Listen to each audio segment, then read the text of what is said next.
So guys, hello and welcome to the very first lecture of the course Master the Art of Circuit Solving. So we are inside lecture 1 of chapter Magnetic Effects of Current. तो सबसे पहला chapter अपन पढ़ने वाला है magnetic effects of current. ये chapter अपन सबसे पहले इसलिए पढ़ रहे हैं बिकॉज आगे जाके जब अपन कॉम्प्लेक्स सर्किट सॉल्व करेंगे तो वहाँ पे इसके प्री रिक्विसाइट की रिक्वायरमेंट आएगी। तो वो चीज़ें अपन अभी से कवर करना चाहते हैं, ठीक है, ताकि बाद में एक्सप्लेन ना करना पड़े और बाद में आपको कोई भी दिक्कत ना आए। तो स्टार्ट करते हैं एनसीईआरटी से और लेकर जाएंगे इसे ओलंपियाड तक। आप एडवांस की प्रिपरेशन कर रहे हैं तो आप जेईई एडवांस के क्वेश्चंस तक ही रहें, ओलंपियाड से कंटेंट आपको नहीं कवर करना है। Okay, so that's fine. और सबसे पहली चीज़ जो एनसीईआरटी में भी दे रखी है दैट इज़ बायोट-सावर्ट्स लॉ। तो बायोट-सावर्ट जो है that is the name of the scientist. और ये जो साइंटिस्ट है बायोट-सावर्ट, इन्होंने क्या प्रपोज़ किया, इन्होंने ये प्रपोज़ किया कि अगर कोई भी करंट कैरिंग कंडक्टर अपने पास में है, इसमें आई करंट फ्लो हो रहा है, तो इस करंट कैरिंग कंडक्टर की वजह से पूरे स्पेस में एक यूनिफॉर्म या नॉन यूनिफॉर्म मैग्नेटिक फील्ड का जनरेशन होगा। ये जो मैग्नेटिक फील्ड है इसका मैग्नीट्यूड और डायरेक्शन दोनों ही डिपेंड करेगा इस वायर के कॉन्फ़िगरेशन पे, ठीक है। और किस किस चीज़ पे डिपेंड करेगा, एक्चुअली यही इन्होंने प्रेडिक्ट किया था या प्रपोज़ किया था एक्सपेरिमेंट्स के थ्रू। तो साइंटिस्ट क्या करते हैं, एक्सपेरिमेंट करते हैं और जो चीज़ जनरलाइज होती है, जो चीज़ ट्रू होती है उसको प्रपोज़ करते हैं और फिर उस तरह से उनका थीसिस पास होता है। तो देखो क्या करते हैं अपन, तो अब पूरा वायर है, इसके अंदर करंट फ्लो हो रहा है आए, तो अपने को पूरे वायर का तो एकदम से पता नहीं है। तो यार अपन एक काम करते हैं, अपन एक छोटा सा डिफरेंशियल एलिमेंट लेते हैं, ठीक है। तो मैं डीएल लेंथ का एलिमेंट ले रहा हूँ। तो यहाँ पे मैंने इतने से लेंथ के एलिमेंट को थिक करके दिखाया है, ठीक है, पूरा ही थिक है ये अपना वायर। इतना सा जो एलिमेंट है इसकी लेंथ है डीएल, ठीक है, ये लेंथ डीएल है और ऑब्वियसली इसमें भी आई करंट ही फ्लो हो रहा होगा, है ना। और ये जो पॉइंट है यहाँ से किसी भी स्मॉल आर डिस्टेंस पे जाके एक पॉइंट लेते हैं अपन पी।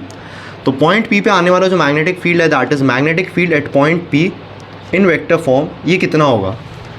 तो ये जो साइंटिस्ट थे इन्होंने क्या कहा कि magnetic field at point P B P vector का जो मैग्नीट्यूड है that is found to be proportional to the current flowing in the wire which is I, ठीक है।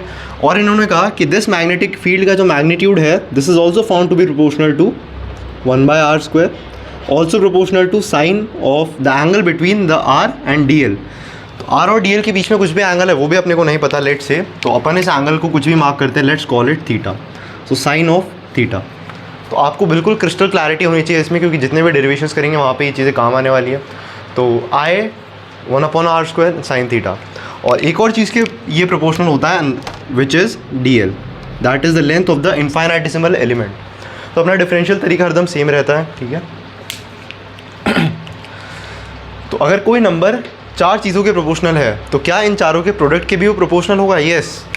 सो we can say that magnetic field vector at point P का जो magnitude है that is proportional to I D L sine theta upon r²। अब अपन ने proportionality हटाई तो यहाँ पे एक प्रोपोर्शनैलिटी कांस्टेंट आएगा।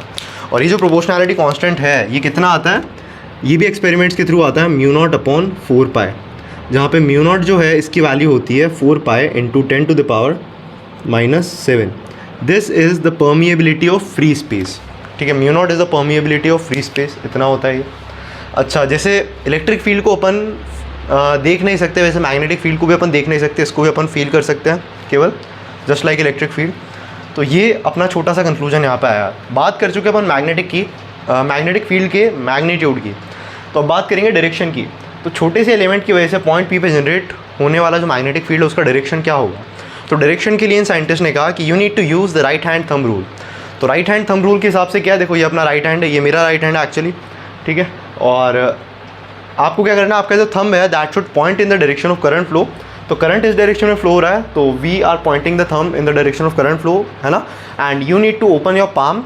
और पाम को किस तरफ पॉइंट फेस करना है आपको, palm must face to the point at which you need to calculate the magnetic field which is P. तो इस तरह से आप इसको पॉइंट करेंगे तो अंदर की तरफ आएगा। तो अपन कह सकते हैं यहाँ पे मैग्नेटिक फील्ड अंदर की तरफ है। अब अंदर की तरफ जो मैं बोल रहा हूँ इसको फिजिक्स में डिनोट करने के लिए एक अपन सिंबल यूज़ करते हैं और ये सिंबल होता है ये सिंबल आपको यूज़ करना है अगर आपको मैग्नेटिक फील्ड यहाँ पर डिनोट करना है अंदर की तरफ, ठीक है। इतना सब कुछ अपन कर चुके हैं, अब फटाफट आगे बढ़ते हैं। तो फाइनली अपन कह सकते हैं कि बी पी वेक्टर जो है, B P vector is nothing but μ0 I D L sine theta upon r² and अंदर की तरफ। तो ये पूरा वेक्टर फॉर्म में अपना आंसर आ चुका है, ठीक है। कुछ नहीं है, इसको याद ही रखना है आपको, इस सबसे कुछ मतलब नहीं है अपने को, बट ये चीज़ पता होनी चाहिए थीटा किधर है, डी एल किधर है और आर किधर है। अब अपन इसको वेक्टर फॉर्म में ले जाना चाहते हैं तो कैसे लेके जाएंगे, देखो। तो अपन ने बोला now this is DL vector, है ना, इस तरफ पॉइंट, इस तरफ आने वाला जो यूनिट वेक्टर होगा दैट इज़ डीएल कैप, और ये जो वेक्टर है with magnitude DL that is DL vector. और यहाँ से लेके यहाँ तक का ये जो वेक्टर है इसको मैं बोल दे रहा हूँ यार आर वेक्टर। और आर वेक्टर क्या होता है, it is nothing but R multiplied by R cap. तो कोई भी वेक्टर क्या होता है, magnitude multiplied by direction. So B P vector जो है that is mu naught upon 4 pi, ठीक है, आई करंट कांस्टेंट है। Now we can write it as DL vector cross R cap divided by R square, और direction अंदर की तरफ। तो DL vector cross R cap क्या होगा, तो ए क्रॉस बी कितना होता है, magnitude of A multiplied by magnitude of B multiplied by sine of the angle between A vector and B vector. तो डीएल वेक्टर और आर वेक्टर के बीच में एंगल कितना है, थीटा, दैट इज, तो दोनों ही वेक्टर जो है वो को मतलब दोनों का जो पॉइंट है स्टार्टिंग पॉइंट सेम है, तो उस हिसाब से एंगल थीटा है।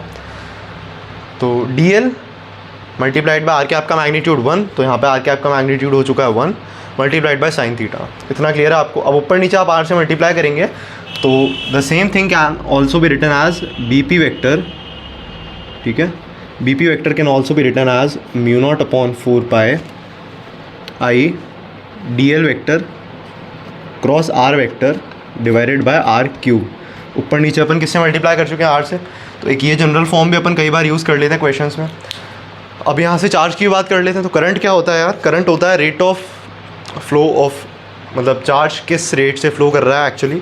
तो करंट जो है that is nothing but Q charge flow होता है dt टाइम में, तो यही करंट होगा, ठीक है, it is a scalar.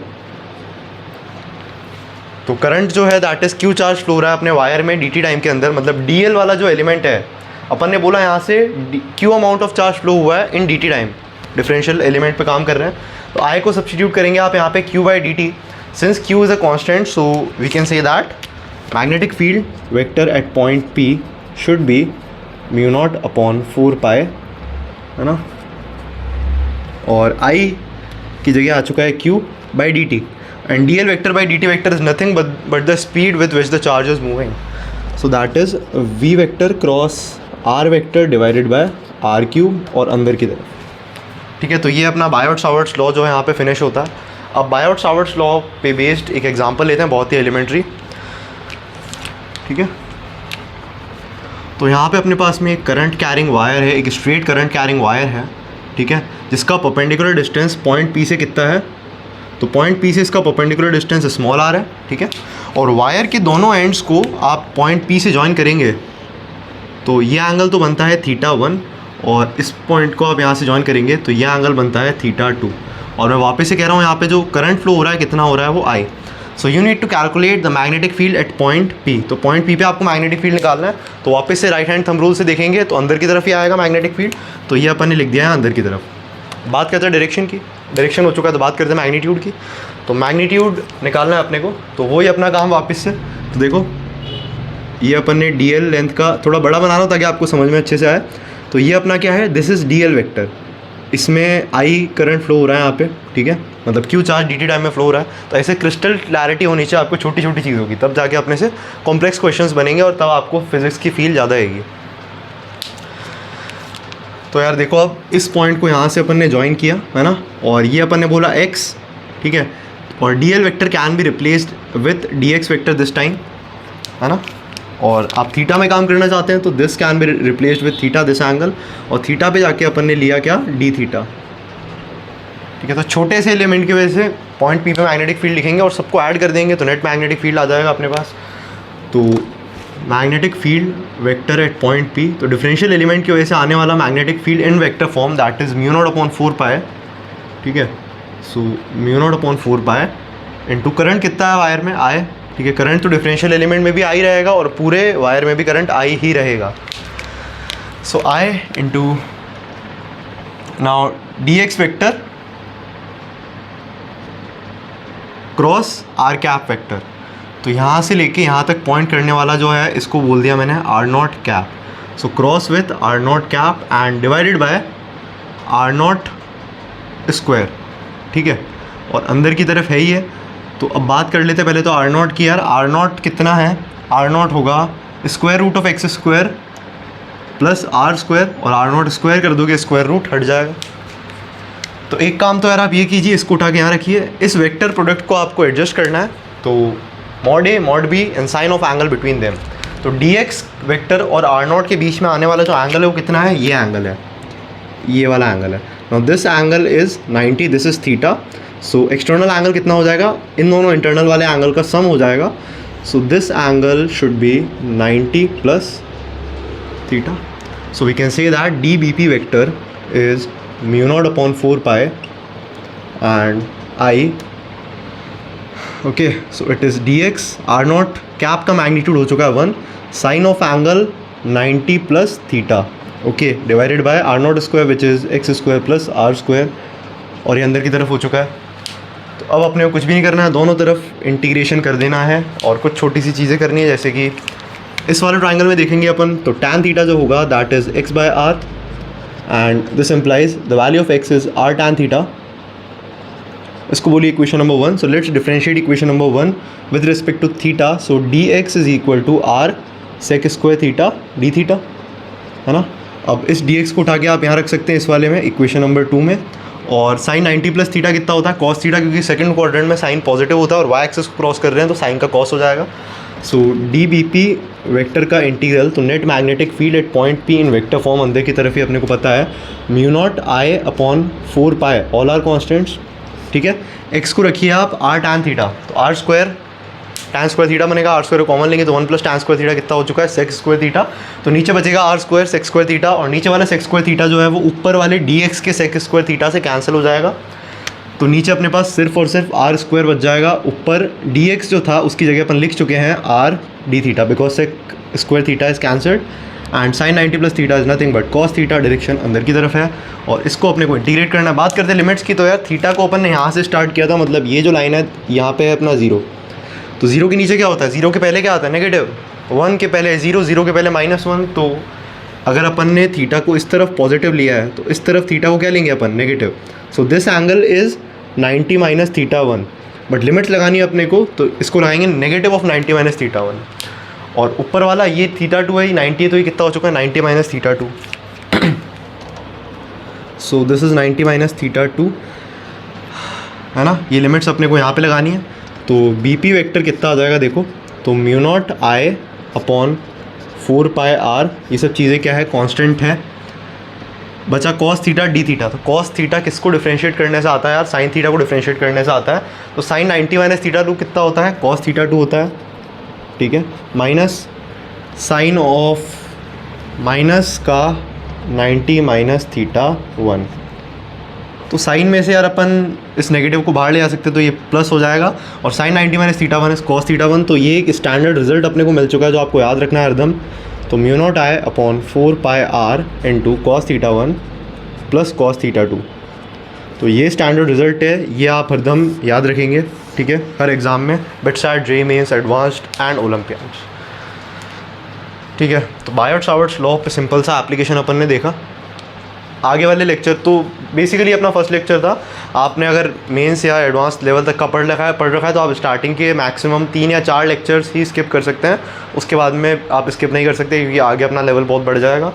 Pace मेरा हल्का सा स्लो था क्योंकि कुछ स्टूडेंट्स बिल्कुल स्क्रैच से स्टार्ट कर रहे हैं, तो मुझे उनको भी लेके चलना है, तो उनके लिए बिल्कुल अपन ने स्टार्टिंग से पढ़ लिया है। तो अब अभी सब बराबर है, ठीक है। रेगुलरली अपने को नोट्स बनाते जाने हैं और सब कुछ करते आना है। तो मेरे नोट्स में ही बहुत सारे क्वेश्चंस ऐसे कवर हो जाएंगे कि आप डायरेक्टली JEE मेंस का पेपर तो अटैम्प्ट कर सकते हैं।